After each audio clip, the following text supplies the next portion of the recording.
বিশ্বকাপ ফুটবল উন্মাদনা ছড়িয়ে পড়েছে গোটা বিশ্বে। তবে এই মেগা ইভেন্টের আড়ালে অন্যতম আয়োজক দেশ মেক্সিকোয় মাথাছাড়া দিয়ে উঠেছে এক অন্ধকার জগৎ।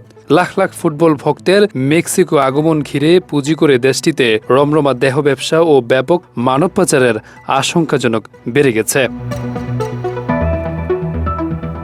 মেক্সিকোর অন্যতম শীর্ষ জাতীয় দৈনিক মেলিনিও এই অনুসন্ধান প্রতিবেদন প্রকাশ করেছে। মেলিনিওর খবরে বলা হয়েছে, কুখ্যাত মাদক কার্টেল, অপরাধীদের বাণিজ্যিক জোট, সিন্ডিকেট বা সমিতি অপরাধী চক্রগুলোর আসন্ন বিশ্বকাপকে তাদের অবৈধ আয়ের অন্যতম প্রধান হাতিয়ার হিসেবে বেছে নিয়েছে।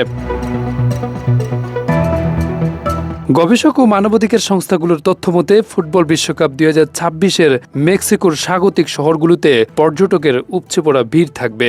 তাই এই বিপুল অর্থনৈতিক সুযোগকে কাজে লাগাতে মরিয়া হয়ে উঠেছে স্থানীয় অপরাধী চক্র ও কুখ্যাত মাদক কার্টেলগুলো।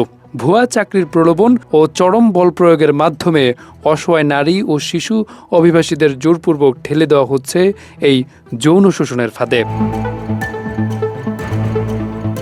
অতীতে দক্ষিণ আফ্রিকা ও ব্রাজিলের বিশ্বকাপের তিক্ত অভিজ্ঞতা থেকে শিক্ষা নিয়ে এবার সতর্ক অবস্থানে আছে আইনশৃঙ্খলা রক্ষাকারী বাহিনী। সীমান্ত জুড়ে এবং হোটেলগুলোতে মার্কিন ও মেক্সিকোর প্রশাসন ইতিমধ্যে বিশেষ ট্র্যাকিং ও অভিযান সচেতনতামূলক প্রচারণা শুরু করেছে। কারণ বর্তমান যুগে সামাজিক যোগাযোগ মাধ্যম ব্যবহার করে অত্যন্ত সংগোপনে এই অপরাধের জাল ছড়াচ্ছে অপরাধীরা।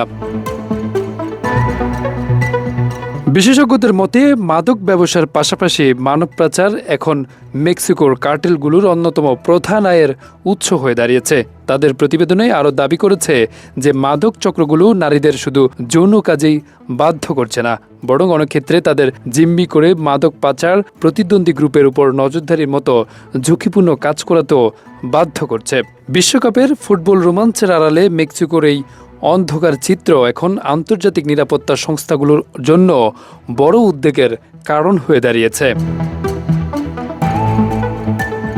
মেগা স্পোর্টস ইভেন্টগুলো বিশ্বকে একত্রিত করে ঠিকই, কিন্তু এর পেছনে এই মানবিক বাস্তবতা সত্যি চিন্তার বিষয়।